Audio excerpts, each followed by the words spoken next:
You guys know what that is? That's an oyster shucking, not knife, hammer, I guess. A culling hammer, that's what you call it. I almost forgot. That too. We are getting ready to go harvest some oysters. The local salt run oysters. It'll be our first harvest of the season. But real quick, I want to show you guys something super cool that happened for Crystal. Shallow Water Angler published an article she wrote on harvesting oysters. Oysters, buy or shell. She had a pretty good looking model for it. She wrote the article actually last year when I started taking her to get our own oysters. She loves eating oysters. We love eating oysters. We love getting our own oysters. And now she is a published author. Yeah. Her first of probably many articles. We're headed out. We're going to meet my buddy Fletcher. We're taking his boat, which is nice because I don't have to clean my boat. We're going to get some oysters. Activate deep water mode. What does that mean? We're going to get oysters. Oh yeah. Oh no, my boots are starting to fall apart. I've had these things for 4 years now. I guess it's time for a new pair. So, this is my kind of day. We're walking up using the boat ramp in Salt Run, meeting my buddy Fletcher. He's already got the boat in the water. It's not my boat, and we get to abuse his stuff today. What's going on? What's up, buddy? Hey. Hey, your boots look like they're really worn in. I've been doing a lot of oystering lately. Let's see that.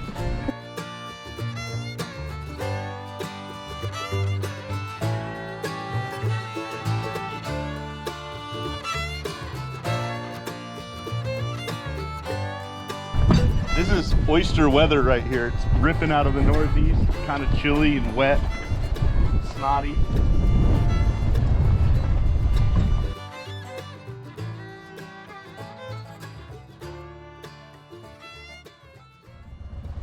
It's low tide right now, and it's supposed to be a pretty low tide, but the northeast wind holds the water up in the inlet when it blows, so it's not as low as I'd like for oystering right now.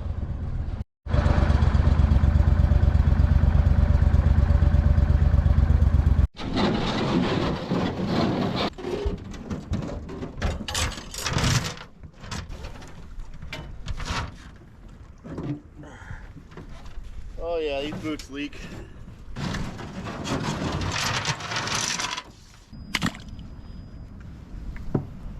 Are you sinking in the mud? Yeah. Should have brought those hip waders I bought. If you would have worn hip waders, we really could have made fun of you in the video. That's exactly what I thought. Oh, I'm sinking. Here's a perfect example. Like, I want this oyster right here. There's a cluster of oysters. I'll take my culling hammer, and at the bases here, just not hitting it real hard, just tapping it, and I was able to get that oyster. Clean it off, and it starts looking more and more like what you're used to seeing. Like something you actually want to eat. You know, it's crazy. A lot of people spend their whole lives looking at these oyster bars, and they don't understand that there's edible oysters right there, but you got to come out and do the work and separate out the clusters. And like, see, there's two nice ones on that, and I'll probably just leave that. I might be able to. If you get too greedy sometimes, you mess them up. I'll probably just leave those two together, and those will cook up good. Look at that. Perfect. There's your oyster. Clean it off a little bit. And of course, we'll clean these off at home, but then it looks more and more like the oyster you want to eat. Fletcher just ate one. I know. Do it again, Fletcher. All right, give me a second.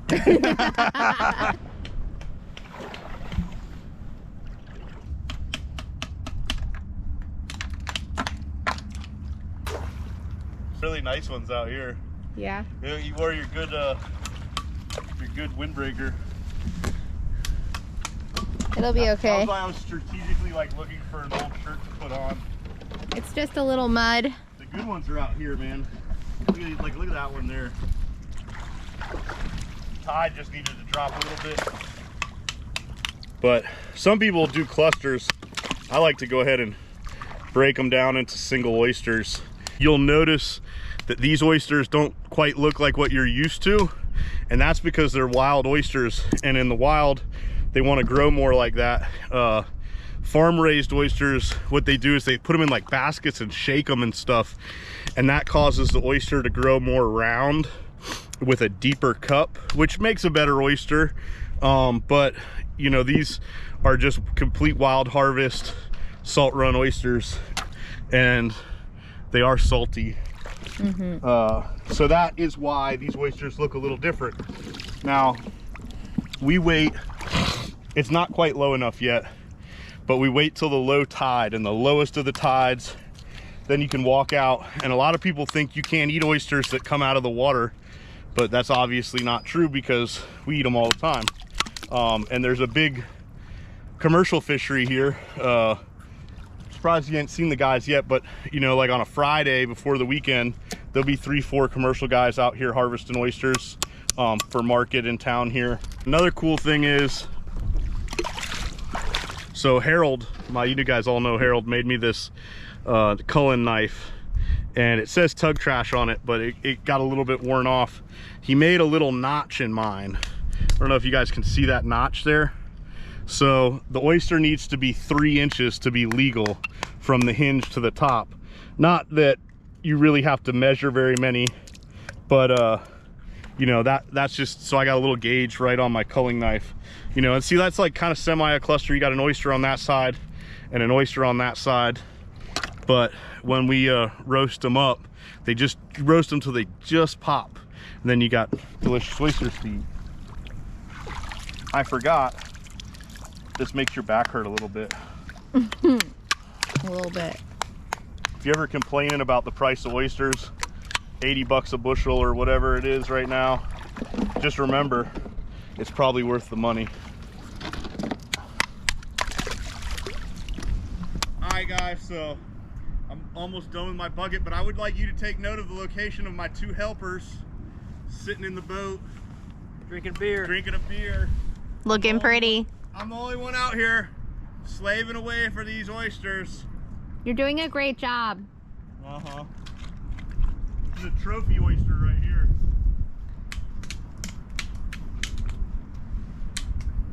That's a Mac Dad. So a little tip, before you go home, if you put some water in your buckets, it'll help to start softening up that mud and stuff that's on the oysters, and it'll make cleaning them when you get home easier. I'm gonna show you something though. Right now we are anchored up with a plug. I tossed Fletcher's anchor out, and right now that fishing lure is what's holding us up. But I think we got enough for our dinner, and we're gonna head out. Right, Cap? Yeah.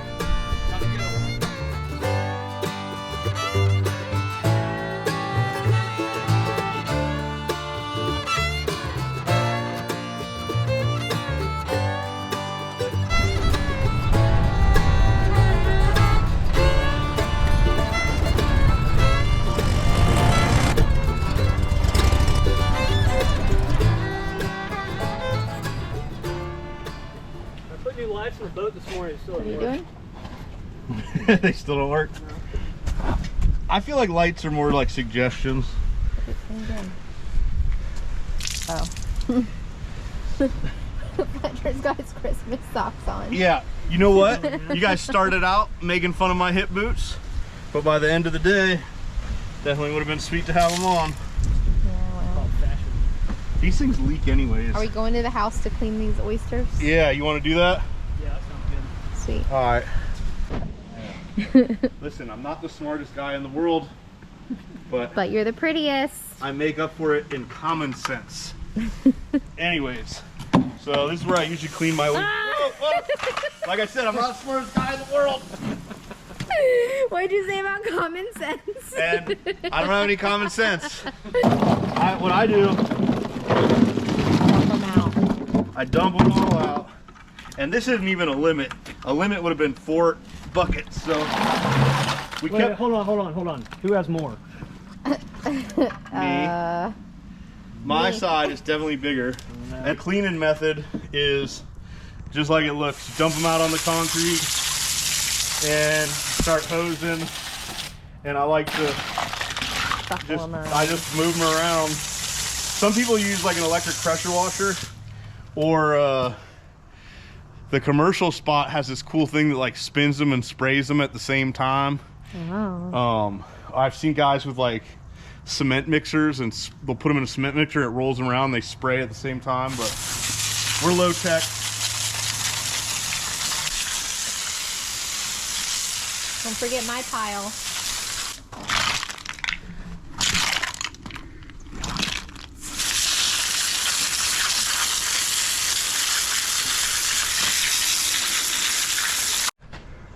So if you look, these muddy things that you just saw us messing with are starting to look a lot more like an oyster. I don't know, 15 minutes of spraying them off does wonders. And now we want to keep them good, so we'll just get them in a cooler.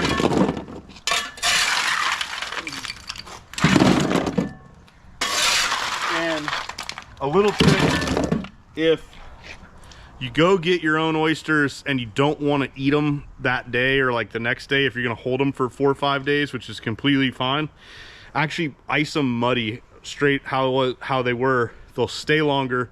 Clean them the night before or the morning of that you want to clean them, and then re-ice with some clean ice, and they'll keep better with the mud on them than if you spray them off right away and ice them.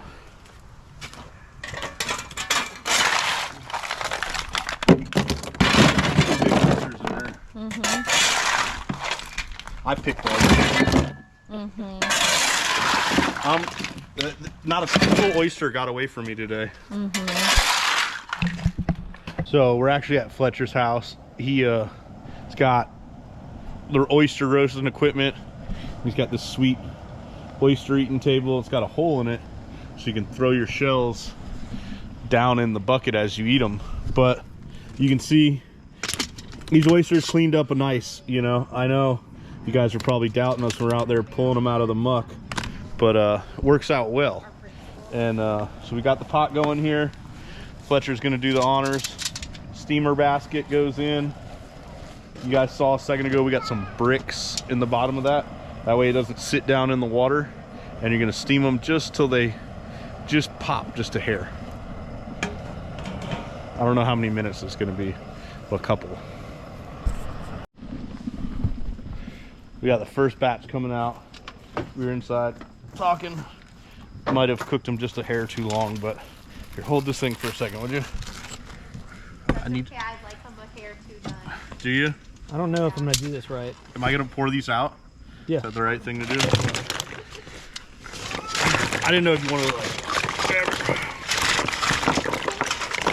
like... Yeah, boy. So, and then when they're steamed a little bit or roasted, they open really easy. I like this table. We need one. Did you tell him where it came from? Dad? Did you steal it? Wedding gift. No. It was like a wedding gift, pretty much. Okay. It was. That's right. It was made for our wedding. Yeah. 'Cause we had like oysters and low country boil for our Nice. rehearsal dinner. So Fletcher's dad made them. I have a good one. This thing's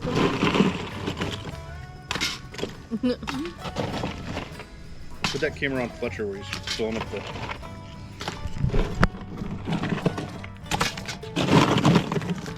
Round number 2. Into the basket.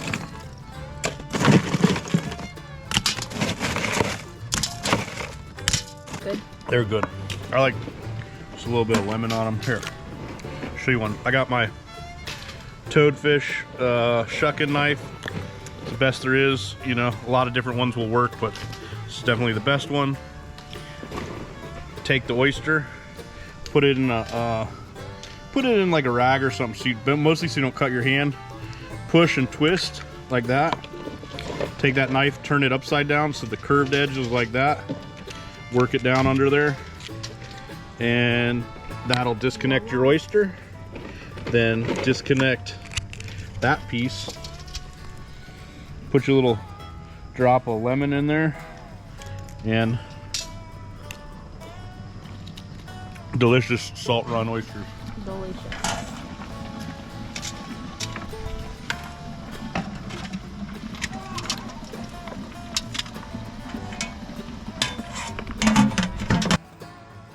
All right, we're good to go.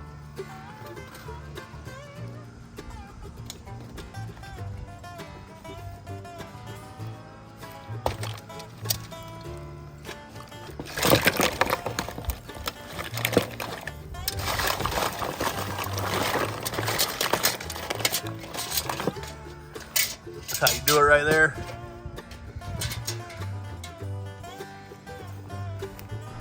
Big Dad.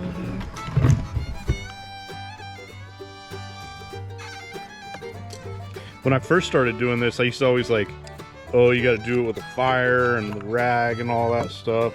I don't do none of that. It's just too much. It really is.